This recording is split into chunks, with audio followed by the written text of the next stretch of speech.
Good morning everyone, welcome back to my another video. সবাই তোমরা কেমন আছো? আশা করি সবাই ভালো আছো, আর আমি খুব ভালো আছি। আজকে ঘুম থেকে উঠে গেলাম 10টা বাজে, কারণ রাত্রে একটু লেট করে ঘুমিয়েছিলাম। তারপর 10টা বাজে উঠতে হলো, কারণ নাস্তা বানাতে হবে, আবার দুপুরের খাবার প্রিপারেশন করতে হবে, এই কারণেই। তো প্রথমে আমরা টুকটাক নাস্তা খেলাম, আজকে পাউরুটি খেলাম। আর এখন আমরা চা খাচ্ছি দুজনে মিলে। চাটা খাওয়ার পর এখন আমি যাব কিচেনে রান্না করার জন্য। আজকে রান্না করব মসুর ডাল আর কচুরমুখী, আর হচ্ছে করলা ভাজি। আমি সেদিন বলেছিলাম যে কচুর ছড়া বা কচুর আটি, আপনাদের ভাইয়া বলল যে কচুর ছড়া না, কচুর আটিও না, আমাদের এখানে কচুরমুখী বলে। তো কি আর করার, এক এক জায়গায় এক একটা বলে। আমাদের এলাকায় আবার কচুর ছড়া বলে, ওদের এখানে আবার কচুরমুখী বলে। সেদিন রান্না করেছিলাম কচুরমুখী, তো আপনাদের ভাইয়া খেয়ে অনেক মজা পেয়েছিল, তাই আজকেও বললো যে তুমি রান্না করো। ইলিশ মাছের মাথা সেদিন আমি অর্ধেক রান্না করেছিলাম, আর বাকি অর্ধেক ছিল, সেই অর্ধেকটা দিয়ে আজকে আমি আবার কচুরমুখী রান্না করব। তো প্রথমে মাছটাকে ভালোভাবে আমি ভেজে নিচ্ছি, কারণ ভাজা না হলে ভালোভাবে মাছটা ঘ্রাণ আসবে না। তো এক পাশে আমি ডালটা বসিয়ে দিলাম, আর এক পাশে এখন মাছটা ভাজবো। মাছটা ভেজেই আমি কচুরমুখীটা বসিয়ে দেবো। এখন আমি কচুরমুখীটা বসিয়ে দিলাম। এই তো কড়াইতে ভালোভাবে তেল দিয়ে পেঁয়াজ, আদা, রসুন, টমেটো সবকিছু দিয়েই ভালোভাবে মশলাটা কষিয়ে নিলাম। তারপর আমি কচুরমুখীটা দিয়ে দিলাম। প্রথম যেদিন আমি কচুরমুখী রান্না করি সেদিন আপনাদের ভাইয়া বলেছিল যে ও খাবে না, কারণ ওর পছন্দ না এত, কিন্তু প্রথম দিনে খেয়ে ও এত মজা পেলো, এখনো আমাকে বলতেছে তুমি সেদিনের মতো আবার রান্না করো। আমার অনেক ভালো লেগেছিল সেদিন খেতে, আর তাই আমি সেদিনের মতো আবার রান্না করে দিলাম ওকে, আর ও এত মজা করে খেলো। কচুরমুখী এক চুলায় বসিয়ে দিলাম, আরেক চুলায় এখন আমি করলা ভাজিটা করব। আর এর জন্য কড়াইটা ভালোভাবে গরম করে নিলাম, এরপর তেল দিলাম, তারপর পেঁয়াজ কাঁচামরিচ দিয়ে দিব। আর এখন আমি তরকারিতে ইলিশ মাছের ভাজা মাথাটা দিয়ে দিলাম। তো দিয়ে এখন ঢেকে দিলাম। আর এ পাশে এখন আমি করলা ভাজিটা বসিয়ে দিলাম। আগে তো করলা ভাজি আমি খেতেই পারতাম না, কারণ আমার একদম অপছন্দের খাবার ছিল, কিন্তু আলহামদুলিল্লাহ এখন আমি করলা ভাজিটা এত ভালো খাই, আমার অনেক ভালো লাগে।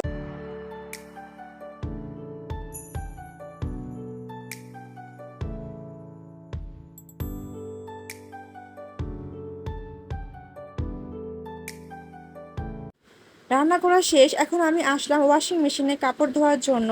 আমার হাজবেন্ড আর আমার কাপড় তো আমাদের হেল্পিং হ্যান্ডে ধুয়ে দেয়, আর আরাফের কাপড়গুলো শুধু আমি মেশিনের ভিতরে ধুই। প্রতিদিন ধোয়া হয় না, 2-3 দিন পর পর ধোয়া হয়, কারণ এখন আরাফ তো বড় হচ্ছে, এখন আর বেশি কাপড় এত নোংরা করে না।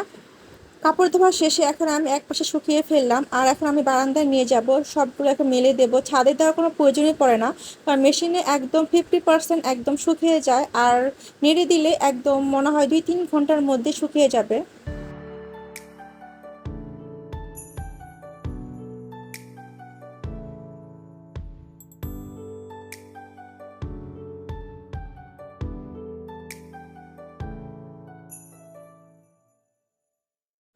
এখন আমরা খেতে বসে যাব, তো লাঞ্চটা দিয়ে দিলাম টেবিলের মধ্যে।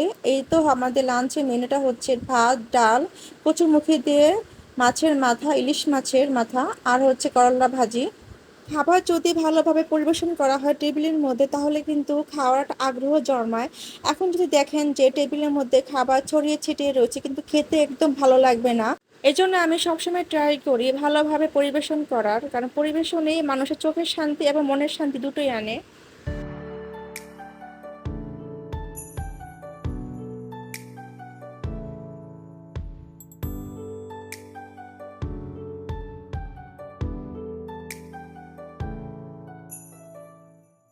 এখন আপনাদের ভাইয়া ভাত খাচ্ছে, আর দেখুন কিভাবে সে খাচ্ছে। আগে কিন্তু একদম খেতে পছন্দ করতো না, আর এখন সে আগে করলাটা না নিয়ে কচুরমুখীটা নিল। এখন খাওয়া দাওয়া শেষে আমরা একটু রুমে আসলাম আর রেস্ট করব এখন। এখন আপনাদের ভাই একটু টিভি দেখবে, আর আরাপ এখন খেলা করতেছে। আর বাইরে এখন হেল্পিং হ্যান্ড আমাদের কাজ করতেছে, যেহেতু আরাপ অনেক দুষ্টুমি করে, আমাদের হেল্পিং হ্যান্ডকে একটু কাজ করতে দেয় না। ওনাকে অনেক পছন্দ করে, তো তাই ওনাকে দেখলে একদম পাগলের মতন হয়ে যায়, তো বলে ওঠার চেষ্টা করে। এই কারণে আমি কি করে সবসময় দরজা আটকে রাখি। আর এখন বিকেল টাইম, এসে পড়লাম কিচেন রুমে আবার নাস্তা বানানোর জন্য। আর আজকে নাস্তায় সন্ধ্যায় আপনার ভাইয়া খাবে পাস্তা, তো আমাকে বললো একটু পাস্তা বানাও। তো আমি এখন পাস্তা নুডলস মিক্স করে বানাচ্ছি। তো এই তো ভিনেগার সয়া সস নিলাম। ভিনেগার সয়া সস না দিলে তো একদম মজাই লাগে না আমার কাছে। তো পাস্তা বানানো শেষ, এখন আমি আপনাদের ভাইয়াকে দিয়ে দেবো খাওয়ার জন্য। আর ও দেখে তো অনেক খুশি, কারণ ওর পাস্তা অনেক পছন্দ।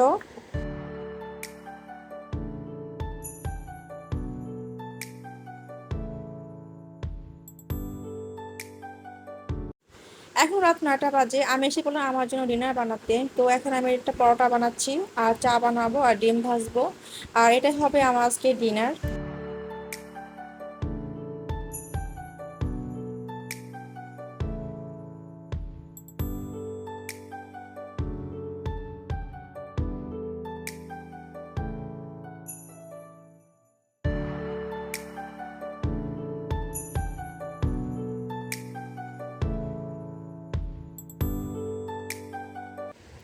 এখন রাত 11:30 বাজে, আমি কিচেন রুমে এসে পড়লাম আমার একদম রাতের শেষ কাজটি করার জন্য। আর রাতের শেষ কাজটি হচ্ছে কিচেনে যেগুলো আমার থালা বাসন জমে থাকে সেগুলো আমি ক্লিন করে ফেলি, চুলাটা ভালোভাবে ক্লিন করে ফেলি। আর পানি ফুটাতে দিয়ে দিই, কারণ ফুটানো পানি ছাড়া তো আমি খাই না, তাই রাত্রে আমি পানি ফুটিয়ে রাখি। আর ভালোভাবে সবকিছু ক্লিন করে তারপর আমি ঘুমাতে যাই। আজকে ভিডিওটি এই পর্যন্তই। যদি ভালো লেগে থাকে তাহলে অবশ্যই সাবস্ক্রাইব করবেন। আর সবাইকে দেখার জন্য ধন্যবাদ। সবাইকে tata, bye bye, good night.